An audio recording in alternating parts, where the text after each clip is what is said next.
Adam, thank you for coming on. Can you give us an idea of what kind of player Rodrigo Bentancur really is?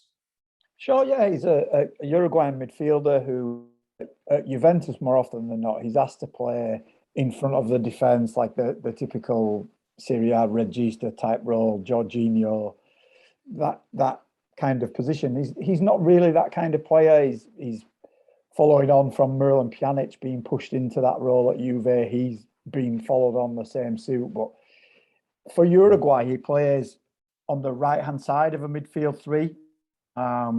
Lucas Torreira, that used to be at Arsenal, that's now at Fiorentina, playing as the regista type player, and he's more of the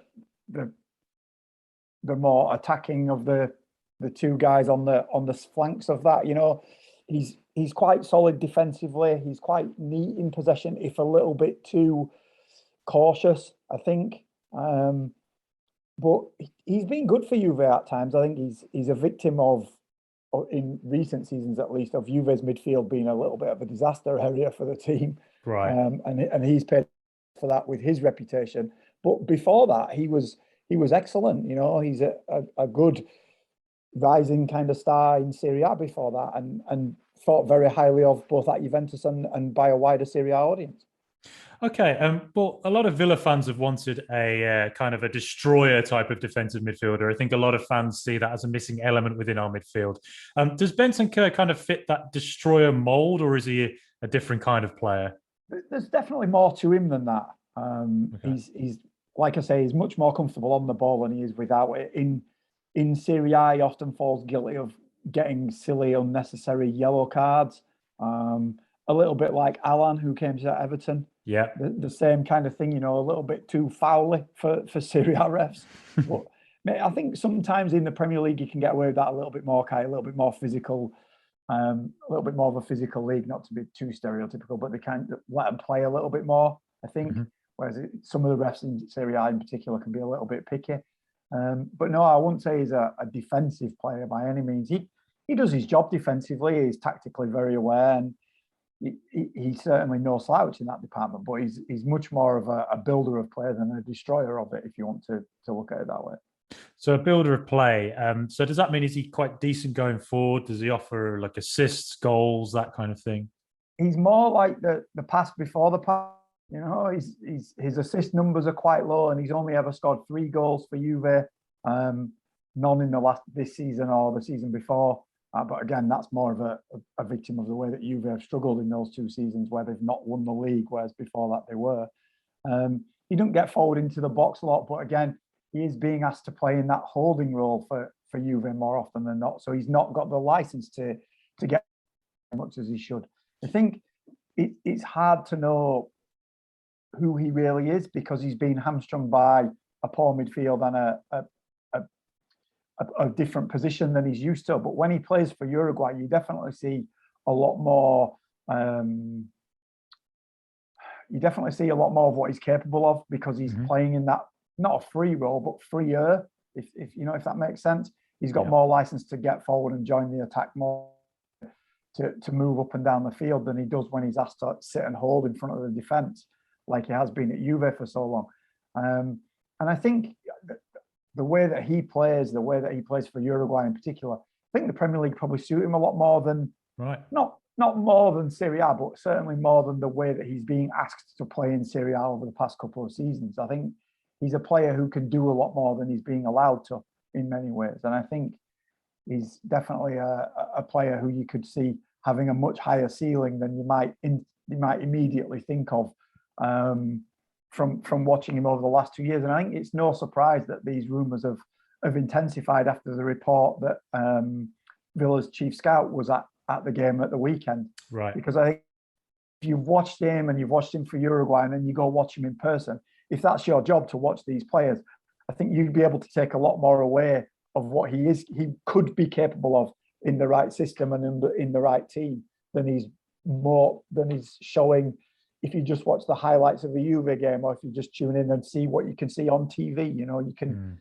in person, you see a lot more what these players can do. And I think, as I say, I don't think it's any surprise that he's been scouted in person by Villa last week, and then these rumours have really kicked on in the last couple of days. So he certainly sounds like an intelligent midfielder. You know, and you mentioned that Jorginho at Chelsea, he's kind of comparable to him. I think in the role that he's being asked to play at the moment, yes. Right. I don't think he is at all. I think he's much more of a trying to think of a good Pjanic before he came to Juve again is that kind of player. He's not the most. I think when you play a midfield three, I don't know about you, but for me, you tend to have a defensive player, you have an attacking player, and then you have the other guy. Bentancur is the other guy. He can do a bit of both. You know, I think that's kind of his best role for me, and that's the role that he fills for Uruguay, where they have Torreira as the holding player. They have a much more attacking midfielder on the other side, and then they have that other guy, and that's the role that he fills. And I think he's very good when he's asked to do that. And I think he's got inside his own head a little bit over the last couple of seasons, and really fallen off from the level that he was at 2 years ago when Allegri was in his first spell at Juve, and when Maurizio Sarri first came to Juve as well. I think there's definitely a lot more to him than we've been seeing recently. Okay, well, as you say, he's been at Juventus for 5 seasons now, and he's featured regularly in their first 11. It's been reported today that the Juve manager Max Allegri doesn't want to lose him and likes him quite a lot. So is it surprising to you that Juventus are seemingly considering letting him go? No, because this is a problem that we've had, that Juventus have had for quite a while now, is they've got some high-profile players who they picked up, most of them on free transfers, on high wages, who then don't want to leave, won't leave, can't be talked into leaving, whatever it may be. We saw it with Sami Khedira, we saw it a little bit with Blaise Matuidi. We're certainly seeing it now with Aaron Ramsey, who seems to have turned down a different Premier League club every day this month, despite the fact that we've run out of Premier League clubs for days. But every day it seems like, but he's turned down Burnley, he's turned down Crystal Palace, he's turned down Newcastle, whatever, turned down Villa, I think maybe because he already had a Ramsey and he didn't want to be the second one or whatever it may be. But he seems to have turned everybody down. And I think then you move down the list, don't you, from the players who you'd like to ship out if you want to make an acquisition, to players who you could ship out and it wouldn't really hurt your first team. I think you look at the first choice Juve 11 and you would certainly put Locatelli as the starter in midfield, probably put Weston McKennie in there at the moment. And then you've got Rabiot, you've got Artur, and you've got Bentancur, who've kind of rotated through that third spot.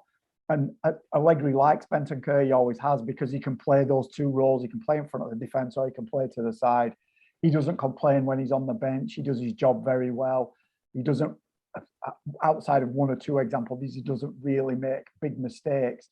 And so, no, and he's on a low salary. So, no, you wouldn't want to lose him. But if Villa are willing to pay a decent transfer fee for him and you lose the wages as well, it allows you to bring some money. And then, as we've seen this morning, they've taken a real big step towards signing Dusan Vlahovic from Fiorentina. You have to get some money in from somewhere. You have to free up some wages from somewhere. And it's a sacrifice you don't want to make, but you kind of have to, because you're paying Aaron Ramsey 7.5 million a season to wear a Juve jacket and sit on the bench. It's a pretty extraordinary. It's reminiscent of when I was talking about Coutinho at Barcelona as well. There's the same sort of wage issues going on there. But, you know, I think you mentioned earlier as well that you thought he could actually excel in the Premier League, or at least do well. Is that so? You know, the style and profile of player that he is, you think Bentancur can fit into the Premier League?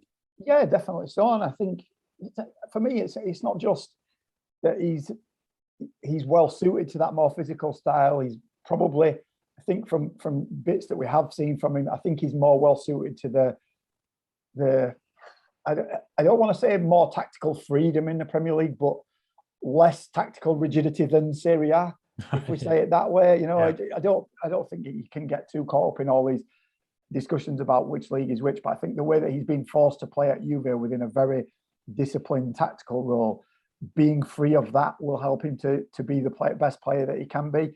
And I also think you mentioned already about the high profile signings at Villa. I think in maybe 2 weeks ago, Aston Villa signed Juventus midfielder would be a massive headline grabbing kind of deal. And even though it's only Rodrigo Bentancur, you want to put it that way, but you get Coutinho, you get Luca Digne. He's not going to be the big star. He's not going to be expected to be the one who lifts Villa from where they are to where they want to be. He's just another cog in the machine. And not just that, but he's got players in the team who have been at big clubs as well. You know, he's not, all these guys have been at Villa and they were in the Championship, and then they've come from lower Premier League clubs or they've come from wherever.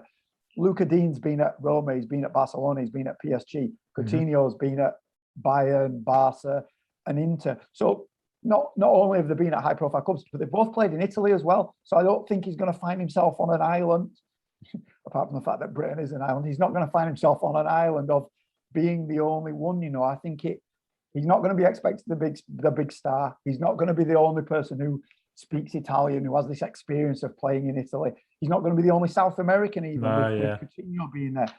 I think that all those things add up for me, at least, for a recipe for getting the best of Bentancur. And you add in the position that he might play, the tactical handcuffs being taken off him that he's over the past few seasons, and a team on the rise rather than a team struggling in the shadow of what they were 2 years ago. And I think obviously we can talk about Villa being in the shadow of where they were years and years ago, but that's probably before Bentancur was even born. So there's going to be none of that baggage, and I think all those things added together kind of make me think that that's a really good bit of scouting from Villa and a really smart move to make for a player who's certainly not out of favour, certainly not being marginalised at his club like Coutinho or Luca Digne, a player who is regularly playing for Juventus in Serie A. That's quite a coup. And to bring him into a set of circumstances where he should be able to thrive as well is just, for me, it's really, really good business. Yeah, I mean, that was the question I was going to ask. What kind of, having just in the last week, we've extended Emi Martinez's contract. I mean, I personally think he's one of the best keepers in the world, top 5. I think he was in the FIFA list recently. So what kind of a statement that is from Aston Villa to have brought Bentancur in from Juventus? It's an exciting, certainly you would argue it's an exciting move for Villa fans to look out for. Yeah, I think he's certainly not going to be scoring 10 goals between now and the end of the season, or getting 10 assists or being a star man. But he's going to be a 7, 8 out of 10 every week. Maybe he has a bad game. Obviously, you can't say every game, but he's a reliable figure, and he's a proven performer at a big team who've done big things. He's been to Champions League finals. He's a good player. He's a young player. He's only on €2.5 million a season net at Juve, so he's certainly not going to be demanding silly wages. But yeah, I think it's a really good pickup. That a bit like Luca Digne, he's a proven performer, a good left back, a player from a higher level who, because of the circumstances, has gone to Villa. He's been convinced by Villa's project, and yeah, I think you look at the guy you've got sitting on the bench now, who probably plays that same. If you play Steven Gerrard in a midfield 3, that's what you would say, isn't it? He wouldn't be when he played for Liverpool with Xabi Alonso. Xabi Alonso was the one who sat and hold. They have another midfielder bombing forward and scoring loads. Obviously, Gerrard scored goals too, but he did a bit of both. And I think that's a perfect kind of person to look. You need to do this. What have you thought about this with your game? It's every bit of that move just makes so much sense to me. And yeah, he's never going to be the star man, but he's never going to be the guy who makes huge mistakes and lets you down either. I think it's a really good pickup, to be honest. Brilliant. Well, it's all great to hear that and to get a better sense of who he is. And it's interesting to think how he'll fit into the midfield, considering we have Morgan Sanson, Douglas Luiz, Marvelous Nakamba, John McGinn. There's a lot of competition in there and similar profiles of players. So we'll see how that all goes, I guess. Just to tack onto that as well, he can play those different roles too, and I think that's a big thing. You've got all those players, and Gerrard can match and try and figure out the best combination, can't he? And Bentancur is a player who you could try him on the right, try him on the left, try him in the middle, and see what works. And I think that again is smart business. You've brought in a guy who's played at a high level in two very different positions for a really big team. And if Villa managed to pull it off, I think they should be more than happy with that. Thank you for coming on, Adam. It's been absolutely brilliant to meet you. Do you want to let us know where we can find your work online? Yeah, sure. I've got a Facebook name, Adam Digby, and then on Twitter it's at ADZ77. So you find me there and find my work on there as well. Thanks for inviting me on, and it was good to chat. Yeah, and also your book as well, Juventus: A History in Black and White. That's just available. All good bookshops, Amazon, whatever. The link is in my bio on Twitter and on Facebook if you want to have a look at that. I think Bentancur probably joined after I finished writing it, so there's no mention of him in there. But might find something that's interesting, But yeah, thank you.